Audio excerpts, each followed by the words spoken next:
میں نے کسی ایک خاتون سے کہا، میں کہا بی بی آپ جھوٹ جو ہے وہ مہربانی کریں، جھوٹ نہ بولا کریں ورنہ آپ کو نقصان ہو. تو وہ آگے سے ہنسنے لگی، نہیں میں زیادہ جھوٹ تو نہیں بولتی، تھوڑا بولتی ہوں. یعنی کوئی برائی، کوئی بات ہی کچھ نہیں. سچ بولنا زبان سے، یہ تو مارکیٹ سے میرے بات ختم ہی ہو گئی ہے.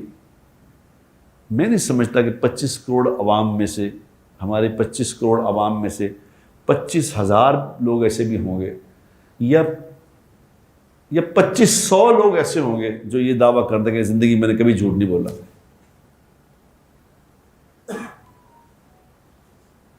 یعنی جھوٹ بولنا اس قدر برا سمجھا جاتا تھا. اب بتاؤ نا کتنا کو برا ہوگا کہ حضور اکرم صلی اللہ علیہ وسلم کیا فرما رہے ہیں کہ میرا امتی ہر گناہ کر سکتا ہے، جھوٹ نہیں بول سکتا. یار کوئی تو بات ہوگی اس میں کہ نہیں؟ کیا خیال ہے؟ کتنے لوگ ہیں جو اس بات پہ سوچ رہے ہیں بتاؤ. یعنی میں اس دن بنی اسرائیل کا واقعہ پڑھ رہا تھا، سن رہا تھا. بنی اسرائیل حالانکہ وہ قوم ہے جس کو اللہ تعالیٰ نے قرآن میں بے حد ڈانٹا ہے ان کو. یعنی اتنے نافرمان تھے اس کی حد نہیں کہ ہر وہ کام جسے منع کیا وہی کام کیا. جو صالح علیہ السلام کی اونٹنی تھی، صالح علیہ السلام کی اونٹنی، اب وہ اونٹنی سارا ہی پانی پی جاتی تھی، تو انہوں نے جو فیصلہ کیا کہ انہوں مار ہی دئیے، اس اونٹنی کو ہی مار دو. تو حالانکہ وقت کے نبی نے صالح علیہ السلام سے کہا کہ اس کو اگر مارا تو اللہ کا عذاب آئے گا، اس کو نہ مارنا. لیکن انہوں نے کہا کتنے آئے گا عذاب، انہوں مار دو، یہ تو سارا پانی پی جاندی، سارا کھا جاندی. تو انہوں نے اس کو مارنے کا فیصلہ کیا کہ ان کو مارنا ہے.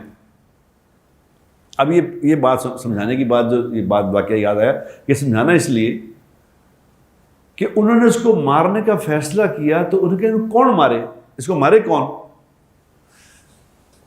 جو بھی مارے گا، جس نے اس کو مارنا ہے، اب وہ مجرم بن جائے گا.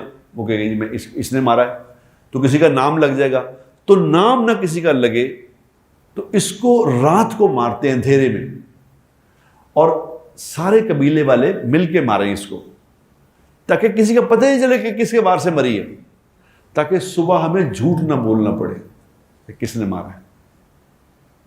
آ رہی سمجھ بات؟ یعنی یہ اتنے بری قوم، لیکن جھوٹ نہیں بول سکتے ہم. اگر میں نے اس سے سامنے اس کو مارا تو مجھے کہنا پڑے گا میں نے مارا ہے. رات کو انہوں نے اس پہ وار کیے، تاکہ کتنے لوگوں نے وار کیے پتہ نہیں چلا کس نے مارا، پتہ نہیں کس نے مارا. یعنی جھوٹ ایسی خوفناک چیز تھی کہ انہوں نے کہا ہم یہ تو کر سکتے ہیں کہ اونٹنی کو مار دیں، اللہ نے منع کیا، اللہ کے نبی نے منع کیا، یہ تو کر سکتے ہیں، مگر جھوٹ نہیں بول سکتے. اب بتاؤ، اور ہمارے ہاں جھوٹ کیا ہو گیا؟